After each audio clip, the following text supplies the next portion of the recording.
വോളാർ എന്ന് പറഞ്ഞൊരു folk song ഉണ്ട്. കുറച്ച് ലെങ്തിയാണ്.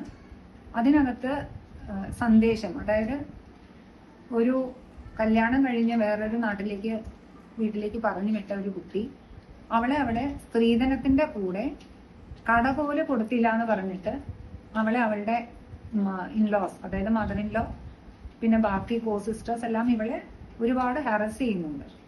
അപ്പൊ അത് അവൾക്ക് സങ്കടം. ബാക്കി എല്ലാം കൊടുത്തു, സ്വർണം, പണം എല്ലാം കൊടുത്തെങ്കിലും അന്ന് എങ്ങനെയാന്ന് വെച്ചാൽ ഒരു വീട്ടിലേക്ക് ആവശ്യമുള്ള സാധനങ്ങളൊക്കെ കല്യാണ സമയത്ത് കൊടുക്കണം എന്നുള്ളതാണ്. അപ്പൊ ഒരു കടകോലെന്ന് പറഞ്ഞൊരു സംഭവം കൊടുത്തില്ല എന്ന് പറഞ്ഞിട്ട് ഇവളെ ഹാരസ് ചെയ്യണം. അപ്പൊ ഇവൾക്ക് അറിയില്ല, അന്ന് ഇന്നത്തെ പോലെ വാഹന സൗകര്യങ്ങളൊന്നുമില്ല, അങ്ങോട്ടും ഇങ്ങോട്ടും പോക്ക് വരവൊന്നുമില്ല. അപ്പോൾ സ്വന്തം വീട്ടിൽ എങ്ങനെ ആരുടെ അടുത്ത് പറഞ്ഞു വിടും ഇങ്ങനെ എനിക്കിവിടെ സങ്കടമാണ് എന്നുള്ളത്.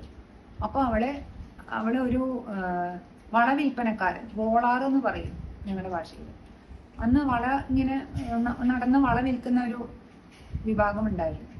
ആ വോളാറുവിനെ കാണുമ്പോൾ ഇവള് കരയാണെന്ന്. അപ്പോൾ വോളാറ് ചോദിക്കാം എന്താ കാര്യം. അപ്പൊ ഇവള് പറയും, നീ ഒരു കാര്യം ചെയ്യണം, പോകുന്ന വഴിക്ക് സ്വന്തം വീടിന്റെ അടയാളം പറഞ്ഞു കൊടുക്കുക. ഏക ദാരി ചമ്പ ഏക ദാരി അമ്പ തേങ്കര രുക്മിണി മായ ബാപ്പ. അതായത് ഒരു ഭാഗത്ത് ചെമ്പകത്തിന്റെ മരം, ഒരു ഭാഗത്ത് മാവ്, നടുക്ക് നിൽക്കുന്ന എൻ്റെ വീട്, അതാണ് എൻ്റെ വീടിന്റെ അടയാളം. അവിടെ പോയിട്ട് എന്നെ അന്ന് കാണാൻ വേണ്ടി പറയണം എന്ന് പറയും. അപ്പൊ ഇയാള് പറയും, ശരി, നീ വിഷമിക്കല്ലേ, ഞാൻ നിന്റെ സന്ദേശം അവിടെ എത്തിക്കാം. ഇയാള് ആ നാട്ടിൽ പോവാണ്. അടുത്ത നാട്ടിൽ പോയിട്ട് ഇവളുടെ വീട് കണ്ടുപിടിച്ചിട്ട് ആദ്യം മുൻവശത്ത് ഇയാൾ കാണുന്നത് ഇവളുടെ അച്ഛനെയാണ്. അച്ഛനോട് പറയും, അച്ഛൻ ഇങ്ങനെ ഒരു സപ്രമഞ്ച കട്ടിലിരിക്കുക. അപ്പൊ അച്ഛനോട് പറയും ഇങ്ങനെ, ഖട്ല മഞ്ചാരി ബെസല്യ രുക്മിണി ചേ ബക്സു രുക്മിണി ദുവേന ബോലാനെ സംഗ്ലിയ. അതായത് ഈ സപ്രമഞ്ച കട്ടിലിരിക്കുന്ന രുക്മിണിയുടെ അച്ഛ, മോള് ഒന്ന് വരണം എന്നൊരു സന്ദേശം അയച്ചിട്ടുണ്ട്. അപ്പൊ അച്ഛൻ പറയാ, എനിക്ക് സമയമില്ല എന്ന് പറഞ്ഞ് ഇങ്ങനെ കല്യാണം കഴിപ്പിച്ച് പടുത്തു കഴിഞ്ഞാൽ പിന്നെ അവരുടെ പാടായി. അതുകൊണ്ട് എനിക്ക് ഒട്ടും സമയമില്ല, എനിക്ക് വേറെ ബിസിനസ് ഒക്കെ ഉണ്ട്, അതുകൊണ്ട് എനിക്ക് സമയമില്ല എന്ന് പറഞ്ഞിട്ട് അച്ഛൻ കൈയൊഴിയും. ഇയാൾക്ക് വിഷമം. ഇവള് പറഞ്ഞ ഒരു മെസ്സേജ്, അത് ഇവൾക്ക് എന്താ വിഷമം എന്ന് അറിയില്ലല്ലോ. ഇയാള് അകത്ത് ഈ അമ്മയുടെ അടുത്ത് പോകും, രുക്മിണിയുടെ അമ്മയുടെ അടുത്ത് പോകും. രുക്മിണിയുടെ അമ്മയോട് പറയും, ദൊല്ലീരി ബെസല്ലേ രുക്മിണി ചേ ഔസു രുക്മിണി ദുവേന ബോലാനെ സംഗല്യ. അപ്പൊ രുക്മിണിയുടെ അമ്മയും പറയും, എനിക്ക് ഇവിടെ പണി കഴിഞ്ഞ നേരമില്ല, എനിക്ക് സമയമില്ല എന്ന് പറയും. ഇയാള് പിന്നെ നോക്കുമ്പോൾ രുക്മിണിയുടെ അനിയത്തി കുഞ്ഞ് പാവകളൊക്കെ ആയിട്ട് ഇരുന്ന് കളിക്കുക. അവളോട് ചെന്ന് പറയും, നിന്റെ ചേച്ചി ഇങ്ങനെ ഒരു മെസ്സേജ് അയച്ചിട്ടുണ്ട്. അപ്പൊ അവള് പറയും, എന്റെ പൊമ്മ പൊട്ടി, ഇവിടെ ഞാൻ ആകെ വിഷമത്തിലിരിക്കുക, ഞാൻ എന്ത് ചെയ്യാനാണ്. പിന്നെ ഇയാള് രുക്മിണിയുടെ ചേടത്തി അടുക്കളയിൽ ഊതി കണ്ണിലൊക്കെ ഇങ്ങനെ പുകയും എല്ലാം കയറി വിഷമിച്ച് നിൽക്കുകയാണ് രുക്മിണിയുടെ ചേടത്തിയമ്മ. ചേടത്തിനോട് പറയും, നിങ്ങളുടെ നാത്തൂൻ രുക്മിണി ഇങ്ങനെ ഒരു മെസ്സേജ് അയച്ചിട്ടുണ്ട്. അപ്പൊ അവര് പറയും, എന്റെ തലയിലെടുത്ത് രാവിലെ കയറ്റണം ഇറക്കണം ഓരോരോ കറികളൊക്കെ ഉണ്ടാക്കിയിട്ട് എനിക്ക് ഇതിൽ നിന്നൊരു മോചനമില്ല, ഞാൻ പിന്നെ എപ്പോ പോവാനാണ്. അപ്പോഴാണ് ഇയാൾ പുറത്തിറങ്ങുമ്പോൾ രുക്മിണിയുടെ ബ്രദർ വരണം. അയാളോട് പറയും, ബിസിനസ്സാണ് അവർക്ക്, ബിസിനസ്സിൽ നിന്ന് വരുന്ന കാര്യം. അപ്പൊ അയാളോട് പറയും, അങ്ങട് ബിങ്കടി വത്തല്യ രുക്മിണി ചേ അന്ന രുക്മിണി ബൈണീന ബോലാന സംജ്ഞ. അത് കേട്ടതും ബ്രദർ അല്ലേ, അയാൾക്ക് ആ പെങ്ങളോടുള്ള സ്നേഹം.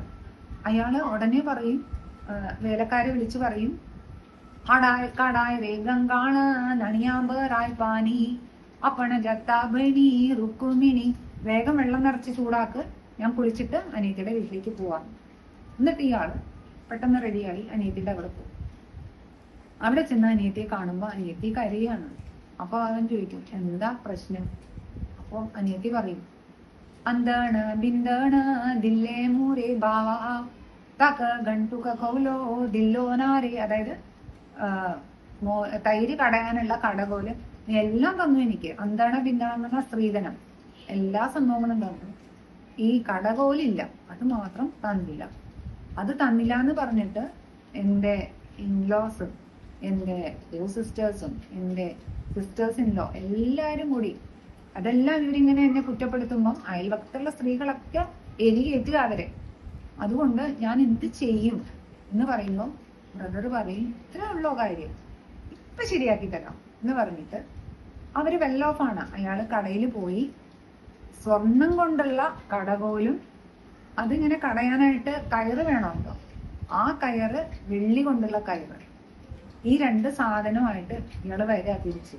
എന്നിട്ട് പെങ്ങളോട് പറയാ, നീ സങ്കടപ്പെടണ്ട, ഇവരാരും ഇമാജിനേഷന്റെ അപ്പുറം നിനക്ക് സ്വർണം കൊണ്ടുള്ള കടകോലും വെള്ളി കൊണ്ടുള്ള കയറുമാണ് ഞാൻ കൊണ്ടുവന്നേക്കുന്നത് എന്ന് പറഞ്ഞിട്ട് ഈ രുക്മിണി നിന്ന് തൈര് കടഞ്ഞ് വെണ്ണ എടുക്കുന്നു. പിറകില് ബ്രദർ നിന്ന് അത് ആ രംഗം കണ്ടിട്ട് സന്തോഷിക്കുന്നു. അപ്പോൾ ആ വെണ്ണയില് ഈ രുക്മിണിയുടെ നെറ്റിയിലുള്ള സിന്ദൂരം റിഫ്ലക്ട് ചെയ്യുന്നു. അവിടെ വെച്ച് ഈ കാവ്യം നിൽക്കുകയാണ്. അതായത് ഒരു ആങ്ങളയ്ക്ക് പെങ്ങളോടുള്ള സ്നേഹം ബാക്കി ആരൊക്കെ കൈവിട്ടാലും ഒരു ചേട്ടന് അവന്റെ അനിയത്തിയോടുള്ള സ്നേഹമാണ് ഇതില്. പിന്നെ അന്നത്തെ ആ സമൂഹത്തിലെ ഒരു നന്മ, ഒരു വളവിൽപ്പനക്കാരനാണെങ്കിലും ജസ്റ്റ് ഒരു മെസ്സേജ് പോയി അവിടെ പറയാതെ ഒരു ഫ്രൂട്ട്ഫുൾ ആയിട്ട് ഒരു ഈ കുട്ടിക്ക് പ്രയോജനം കിട്ടണവരും ഇവളുടെ മെസ്സേജ് അവിടെ യഥാസമയം ശരിക്കും എത്തേണ്ട ആളുടെ അടുത്ത് എത്തിയിട്ട് അവളുടെ ആ ഒരു പ്രോബ്ലം സോൾവ് ചെയ്യുന്നവരെ ആ ഒരു വളവിൽപ്പനക്കാരൻ അതിനെ ഫോളോ അപ്പ് ചെയ്തു എന്നുള്ളതാണ്. അതാണ് അന്നത്തെ കാലത്തെ ആ ഒരു നന്മ. അതാണ്.